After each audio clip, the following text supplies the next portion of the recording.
Hey, we're back with another episode of the Youth Ministry Booster Podcast, hanging out in the lovely New Orleans Baptist Theological Seminary with our buddy, Dr. David Odom. How are you, sir? Good to have you. Doing great. Glad to see you. Oh, man, so good to have you here. Glad to be here. Thanks for letting us be on the road with you as we're walking into SBC this summer and the rest of our summer seminary extravaganza. So good to be with you today. Well, thank you for being here, and I'm privileged to be a part of this. Well, we're going to have some fun. Good. So this is a three-part episode. This is part one, if you're trying to play catch-up.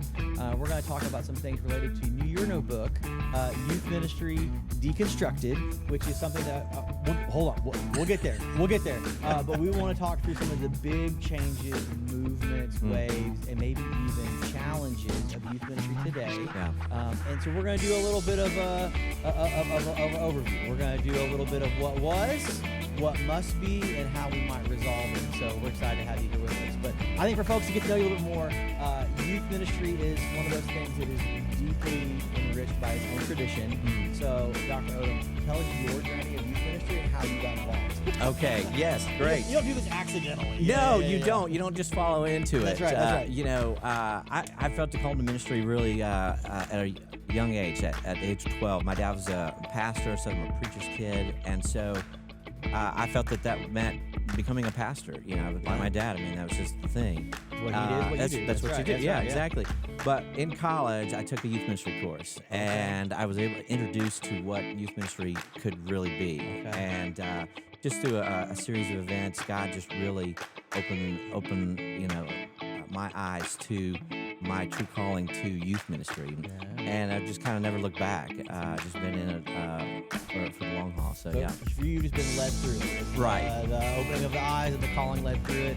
Served in several different places, That's right? right. Across the Southeast. Yes. Yeah. Texas, Alabama. I'm from Mississippi. Okay. But yeah. So you know the Southeast well, which That's means right. you know youth ministry at some of its finer points. I mean, Texans, Tennesseans, Floridians all have their own strong opinions. Right. Youth ministry in the late 80s, 90s, turn of the century had some humorous or maybe even consequential things. Definitely. What were some of your favorite parts about that? Just looking back. If we're doing a look back. We're what are some of the looking look back. backs? Yeah. I mean, so, some crazy things. I definitely remember, fire drill, the thing where you pull up to the traffic light and the kids get out of the church van and run around the van. Yes. Yeah. I was at Sonic the other day, and on. it happened. It was kids in a Tesla because it was 10:26. Okay, but they right. all got out and switched spots. Yeah. And I was like, this still happens. It This was like still they made happens. their order and they switched spots before they got to the drive-thru, Yeah. and I was like, kids are still kids. Kids are still kids, sure. Yeah, probably not safe in the church van though. Not exactly, and this is taking longer than the traffic light. It's turned green, and the kids are still getting in and out. Small town fun, maybe highway games, dangerous. Not so much, but surely there's gosh. definitely that. Did you ever play any regrettable games? We're past it now. Yeah. And if there's any lawsuits pending, we'll hold. But Man. anything that you're like, man, we probably shouldn't have, but we did anyway. Let's see. Have you ever heard of the game Stacks? No. Okay. What is Stacks? So tell us Stacks is it's you circle up the chairs and everybody's got a chair. Okay. But then you call out, if you're wearing a blue shirt, move one chair to the right. Okay. And even if there's someone sitting there, you're going to sit in their lap. Okay. And then you're like, okay, if you're wearing a red shirt or whatever. Yeah. And so you get the idea. And so you end up with kids sitting on top of kids, 3 and 4 or 5 or more, and that kind of thing. Just piled 5 high in a chair. I mean, it's seemingly harmless fun, but today I probably couldn't. A little socially awkward. Couldn't get away with some of that now, but so Stacks. People I don't know are sitting in my lap. Right. So, all this stuff. The social closeness. But nobody choked on a Chubby Bunny marshmallow? No, thankfully. Okay. It definitely had, Fear Factor. We did all the Fear Factor games, of course. If it's on TV, we're going to bring it. Yeah, we're bringing it to you. Yeah. Right. You saw Survivor on Tuesday. Exactly. Now play it at youth group on Wednesday. That's right. Yeah. Or if there was a skit on Saturday Night Live my gosh, that I could somehow redeem in some way, we we would try to put it on Wednesday I don't know night. how the Spartan cheerleaders showed up for our youth group, but they did a lot of our announcements. And I actually thought that was a youth group invention before it was an SNL thing. I mean, come on. If you catch the kids early enough, it Yes, might be. Yeah. exactly. But, I think of things like lock-ins or a love-hate kind of a thing. The kids love it, but, from the leader standpoint, can be pretty crazy. But, so there's some, regrettable things that I remember happening late into the night, with kids, being kids. And or we're playing another game, sardines. You ever play sardines? Sure, Sardines, sure. So great. Okay. Seems like harmless fun. Where's Jacob and Kelly? I haven't seen them in a couple of while. Oh, they're still playing that game all their gone. own in a deep, dark corner of the church somewhere. Well, it's a love connection here. Right. It's a love connection That's what youth group's for. That's right.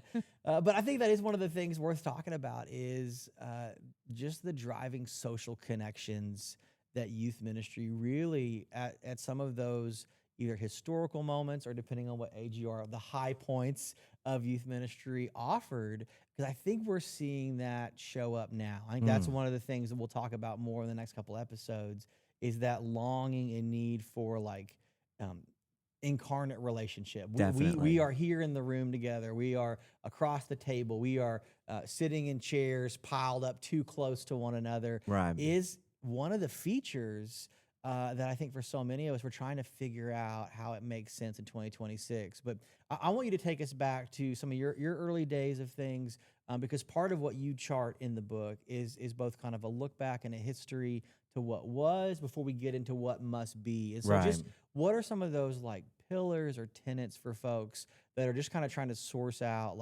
where did this all come from? Doing the archaeological dig of what was to figure out what is. Yeah, that's good.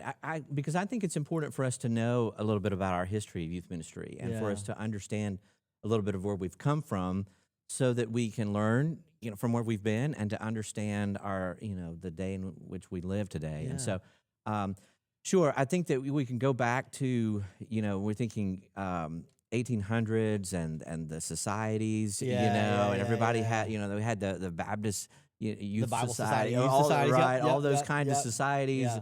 And because even then there was a realization we need to gather students, invite them to come. Something into beyond the congregational Sunday that would equip, educate, and inform. Yeah. And then I think of also the significant impact of Youth for Christ and the rallies. Yeah.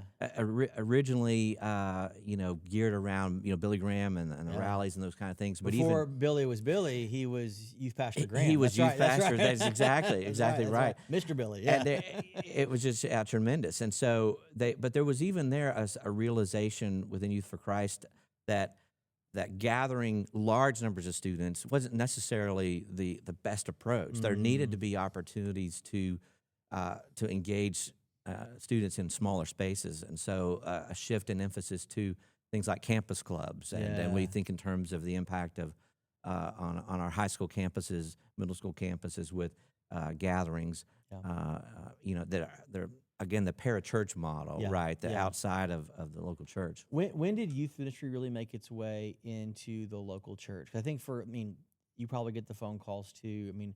A church of almost any size in the 2020s that has gone without a youth ministry leader is often looking for a youth pastor. Oh, definitely. It's become part and parcel of the way in which we staff a church. We have a senior pastor, we have a worship leader, kids ministry leader of some kind, but then that youth ministry person, that youth pastor, has really become integrated into the assumption of most evangelical churches. Definitely. At one way or the other. When did that really take shape? Is that something that's more recent than we think, or has it been around longer than we thought? Well, I think in terms of, for me in the 60s, I think we get the overall youth movement that's happening in the country at the time with the 60s and protest and all the kind of things that are happening at that time. Jesus songs, Jesus rallies, all of that's happening. Yeah. And then there's a realization among churches and denominations to say, okay, so we see these organizations that are reaching students.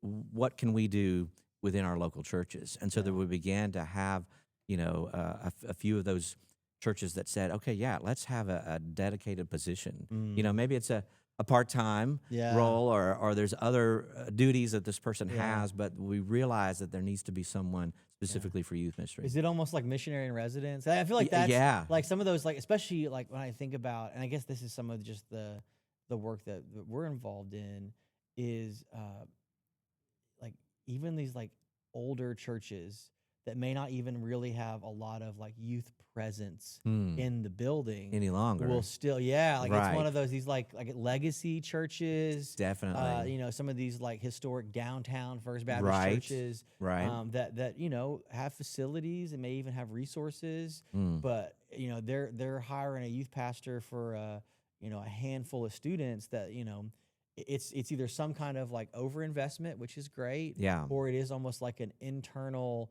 missionary residential missionary to the counterculture of youth. Yes. But yes. it's a really hard spot to be in for that person. Right. It is. It is. It definitely is. And still, you know, you definitely had that sense that, okay, perhaps, you know, I feel called to some type of ministry, called to pastor, Yeah. but there is a role for me here, and I'll serve in this role. Yeah.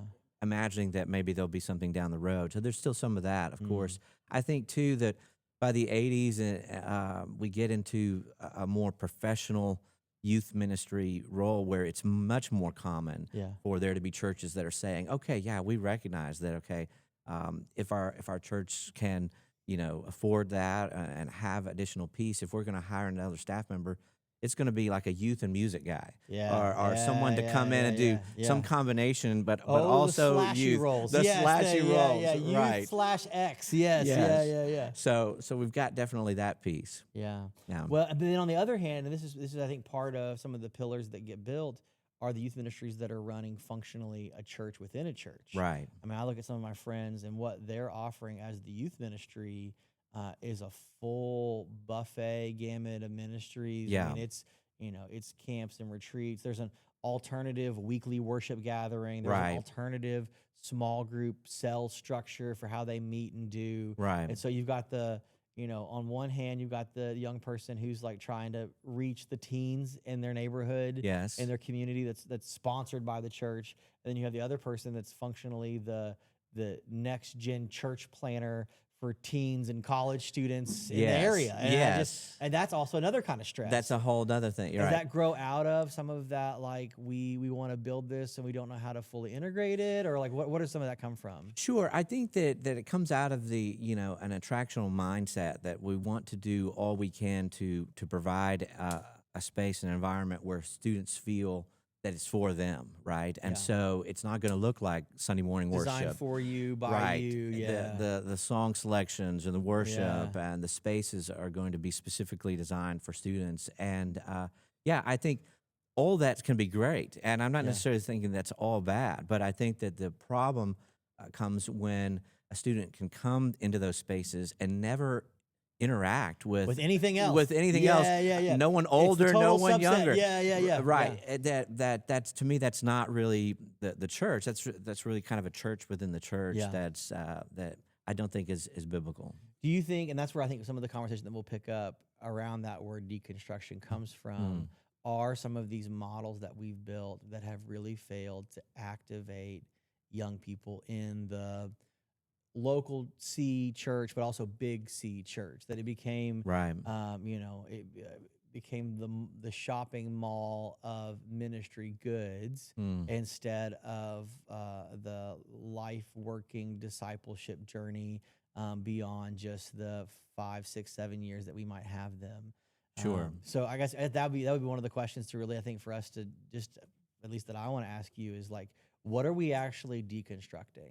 Because I know that that's a word that gets fired up for a lot of people that work with young people, because that's often a signal that whatever happened at church has failed.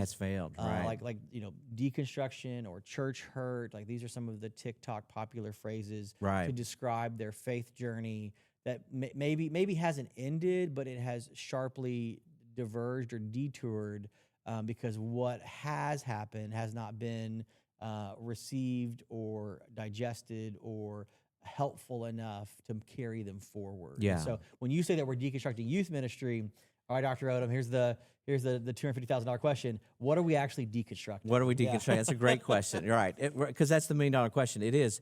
I think that for me, certainly, I'm not talking about faith deconstruction, but I think it's important to address it. I think that that certainly there's a point at which I'm not opposed necessarily to the process of evaluating and assessing our own faith, right? And I think that some everyone. of the questions that get tossed around on TikTok about it, I'm like, I'm glad you're asking these I'm glad questions. you're asking these questions. I'm actually pretty happy you're asking about Right. like what is the nature of God in a world that seems broken. Come on. I'm sorry your pastor didn't bring that up. You're growing up. Right. Because what we want to see in the lives of students is that they're moving from a faith that is maybe a faith of childhood, a faith of maybe their parents, a faith of their pastor or whatever, of their leaders, to ownership of faith, and that requires reflection. That requires questioning. That's going to involve some doubt, and so that part of faith deconstruction that is asking those questions and probing assumptions that maybe we have about faith, I think is a positive thing. Yeah. Obviously, we don't want to see people walking away from faith and feeling and rejecting the gospel. But that's not what Youth Ministry Deconstructing is about. It's about using the terminology and the tools of deconstruction and applying that specifically to youth ministry and saying, let's take a critical examination of the assumptions in the way in which we do youth ministry, and let's ask some hard questions about the way youth ministry has been done traditionally, and the way we're doing it now, and to say, is this effective for discipling students for a lifetime of faith? Okay. Yeah. Well, we're going to ask some of those hard questions. Okay. 'Cause I do think that for folks listening, they may be feeling it. Yeah. And summer is one of those times that we're in the thick of it, whether it's camps or mission trips or the calendar has gotten busy with youth ministry activity. Definitely. And so the questions, at least for me, at the end of a lot of busyness are like, why do we do all that? Did it all work? Was it all worth it? And I think for a lot of us that maybe have been in youth ministry for a long time and are now, on this side of COVID or in the cultural climate that we find ourselves, we're both hopeful in some ways and then exhausted by other things. And so to see some of our students show up or turn up with questions that are like, man, I wish I would have known that we could have asked differently. Right. And I think to ask it of the thing itself, because I think that's one of the things for youth ministry that we'll spend most of our time next episode talking about is like, what are the viable and valuable forms? Because I do think some of what we're working against is as much structural as it is. This is not just, if we had a few different sermon series, we might have fixed it. Like, this is not, because I see that, and there's folks that are feeling it that are like, okay, this is the call to like apologetics. Yes. Or this is the call to like, more Bible study. And maybe those are elements. Right. But I think you're offering something much grander, right? Well, I hope so. And the other thing is that I'm not saying you just need to try harder. I mean, that's the other message if that we were hear. less lazy, then this would have worked. You just weren't committed enough. Right. So more hustle, more apologetics. Got it. Thanks, Noah. Yeah, no, exactly. No. So my criticism and my desire with the book is not to be critical of youth pastors, youth ministers themselves, but to just embrace the challenges and the frustrations. I mean, this is where we are, but to just simply say, let's rethink what we're doing. Let's see what changes we might make. Okay. Yeah. All right. So what are some of those big questions we should be asking? What are some of the things in the same way that someone on TikTok is addressing the ways in which their faith has mattered to this point that they're rejecting certain parts, like youth ministry as the enterprise, the thing that's now 100+ years old, the ways in which the First Baptist Church that some of us grew up in have had, a legacy of maybe not oil paintings of their youth pastors like their senior pastors, but maybe there's some chalk art, art for the ways in which it's passed from, James to Timothy to Ryan to Joshua. Right. Well, I think that for me, it's about asking questions about related to the way in which we're measuring our success. Right. Traditionally, we've typically measured success through attendance and participation. I mean, we're counting people. Who can we get here and for how long? That's the main thing. That's what our pastors expect. That's what our members sort of pushes, and they're asking us, and we ask us one another, as youth ministers, how many did you have this week? Right, you know, right, that's right, kind right. of thing. Or how many kids you taking to camp? That's the oil check of like, how are things going? You're like, you're just shouting out number. That's 45, right. 71. All right, he's doing all right. All right, Right. he's doing all And what right. that means that at one time, I Yeah. counted 45 kids at one event. That's that right. kind of thing. That's my number. The picture I posted on Instagram. Yeah, if we're generous with the rolls, right. Right, exactly. So we're all in on it, and we're always going to be counting numbers. But I think that there are other metrics that we could use, and so I just want to encourage and challenge us to think in terms of evaluating ministry differently, and so thinking in terms of discipleship and the effectiveness of discipleship, and thinking about the spiritual growth of our students and the practice of disciplines and these types of metrics that help us get closer to what is actually helping us to produce, faith for a lifetime and faith beyond the youth group. Yeah. A little bit maybe more detailed of a scorecard. Right. I do think that's one of the things, and because the other conversation that always comes as the rebuttal to how many did you take to camp is, well, we're not about numbers. Okay, right. Like that's like the rejection of like, hey man, I see where you're going. I'm going to cut you off. Right. I'm going to offer the spiritual answer. We're not about numbers. We're not about numbers. But one of the things that I was taking with the book is that you actually offer, we probably should actually care about more numbers. There you go. There's actually some like more, actually we should be measuring more things than we are. More things than we are, right. That oftentimes I'm thinking primarily of that attendance or participation, but there are other numbers, other metrics that I could be looking at. For example, the number of people serving, right? The number of students that I have involved in ministry settings, the number of students that I have involved in mission opportunities and those kind of things. Because now I'm getting into a number that is helping me understand a little bit different level of commitment. Yep. And a different level of maturity that's involved. Yeah. Well, it's a more detailed picture, and I think that's one of the things. I mean, attendance is, for lack of a better illustration, it's the pounds on a scale. Yeah. Right. Like how many of us have looked at the pounds on the scale and thought, wrong. It's I'm worse off than I was. Can't be right. But for those of us that have been on a weight loss journey, sometimes like you actually gain weight because you gain muscle. Okay. Sometimes you want to lose weight because you want to lose weight, but you don't. You have a number in mind, but the other number that feels better than the pounds is the way the pants fit, right? Or whatever. Okay, like dropping a shirt size feels way better than just a flat number on a scale. Exactly. And so actually the numbers matter more, and I think that's one of the things from what you've said and what we've read that's so helpful is that like we can actually design some of these numbers. Like that's where the attendance thing. There's very few situations where you can control how many kids are going to be there on a Sunday, Wednesday, Saturday, or camp event. Right. You do the best. This is where we get really excited about marketing ploys and incentives and sign-up bonuses for camp or whatever else. But the things that we really care about are things that we can help design. Like this is part of like what those leadership meetings with senior pastor, discipleship pastors should be is like, is serving a priority? Okay, in what ways are we tabulating that? In what ways are we?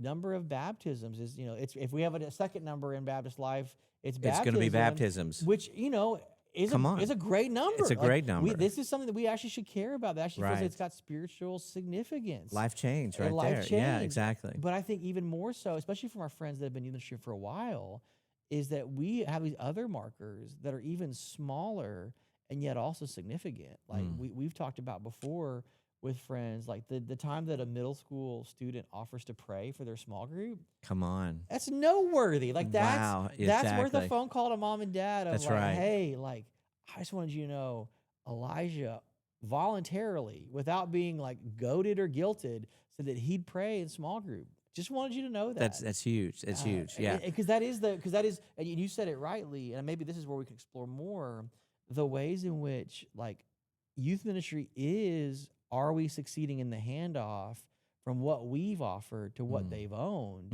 And what you placed in the middle of that, which I don't think I've thought about until now, is doubt. Like taking everything as you've heard it and then being willing to like ingest, hold, care, curate, or own their faith. Right. Comes from a level of doubt of how does it work? How do I fix it? What's it about? Yeah. These are big things that like take some wrestling that may not smooth over in a 75-minute program on Wednesday. No, definitely not. Right. And And oftentimes, when a student is expressing doubt, it's a freak out moment for us. We're thinking about our own failure. We failed. Yeah, we failed. The church. Okay, what have I said? What have I done? What have I not said and done? What we have to recognize is, rather than a freak out moment, it's a faith forming moment. This is an indication that this student is actually thinking about their faith on a different level, right? They're thinking about their faith. The ministry might actually be working. Right, and they're thinking about it differently, and it's completely normal as an adolescent is moving out of childhood towards adulthood. They're thinking differently, and we want them to be thinking differently, and that means that we're going to have to be comfortable with students wrestling with doubt. Is there a way that we can become more comfortable with it? I mean, I think that's one of the things, just to ask it kind of bluntly, like, I mean, for a lot of folks, I mean, what we're kind of positioning as the thing that we're deconstructing is the smooth or the easing or the program. Because I think that's what's going to have to get blown up at some level. Right. Is how efficient we can be. Yeah. And I think uniquely poised is if ministry feels like there are fewer attending, we actually have more opportunity for the disruptive kind of doubt that would produce that.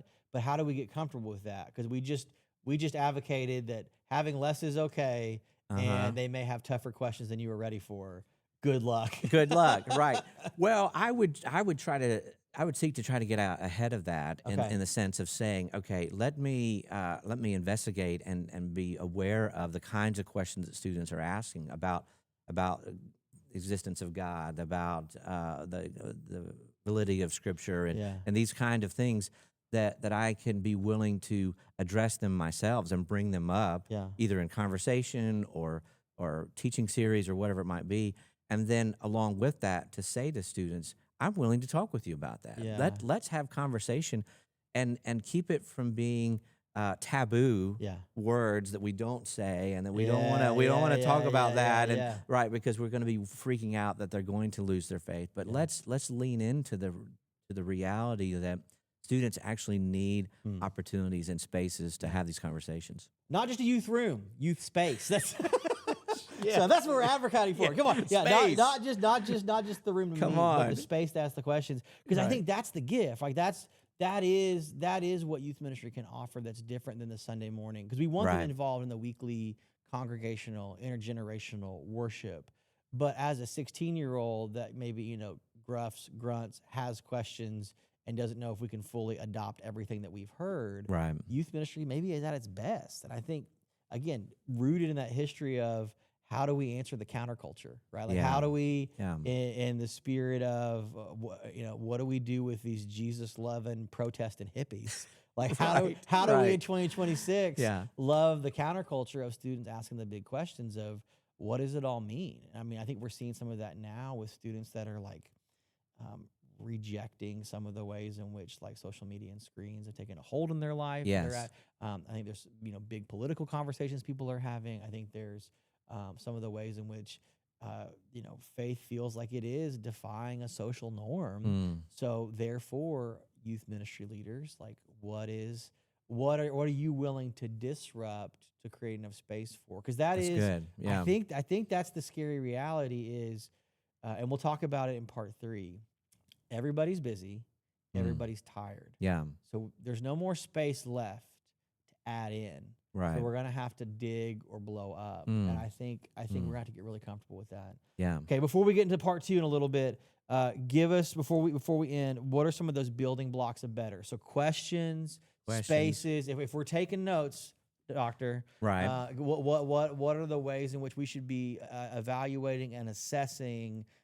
Building towards better. So instead of just like, we get it, it feels like it's not working, we're asking some of the questions, but like, what are some of the building blocks to build back better? Okay, great. Well, I think in terms of, we joked about youth rooms and space. I like the term environment. Okay, good. Okay, yeah. Environments good. Rather than programs. Oh, okay. Because here's the we love a good language. Come on, fix the language. So here's what I'm talking about. But what I'm thinking of is that what we're really seeking to do is create environments where spiritual growth can thrive, right? Where our students can grow spiritually.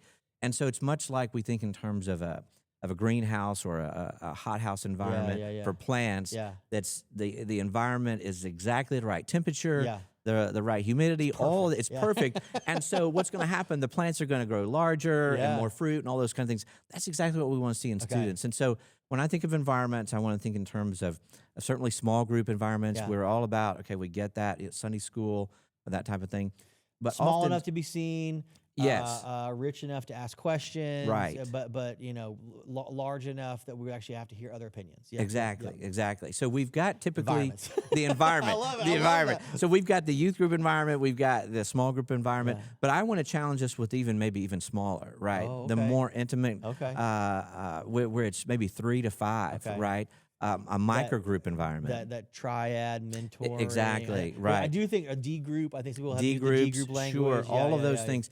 Because what's happening there is we're making a jump from large group and youth group gathering to small group where people may be believers, maybe not be believers, maybe not a part of our church. Whether they're all just of glad those, to be here. They're just glad, and we're excited at that. But when we get to a D group, we get to a micro group where we've got a gathering of just maybe a couple of students that are committed to their own spiritual growth, right? And it may represent a very small fraction of our overall youth ministry, but I want to offer opportunities for those that are committed to spiritual growth to do a deeper dive. See, this is where I think the history matters so much, because I know that in years past, like there's open and closed group conversations that like we've got to reclaim. I think in a lot of places, every small group is an open group.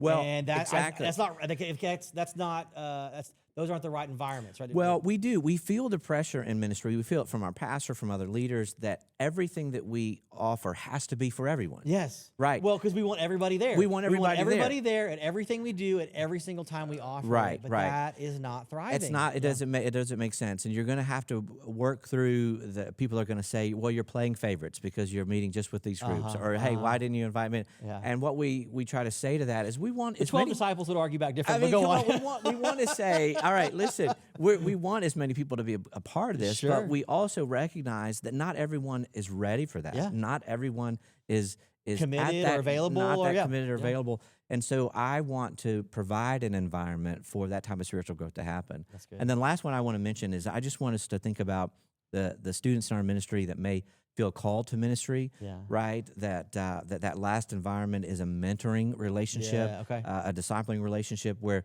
there's someone that feels that call to ministry that could benefit from you and I having those conversations and inviting them to participate in ministry alongside of us and have some of those experiences while they're in middle school and high school. And that's just a tremendous opportunity. And for us to think about them as environments rather than programs. Okay. All right, you heard it from us. This is part one. We're breaking down what youth ministry was and the hope of what youth ministry can be. And so whatever questions you have about the youth ministry you're involved in, would you be willing and open enough to deconstruct some of the big things related to the programming, the calendaring, and the activities to break through for the ways in which the ministry that you hope to see would be fruitful to grow, thrive, and endure. We'll see you back next week for the next part.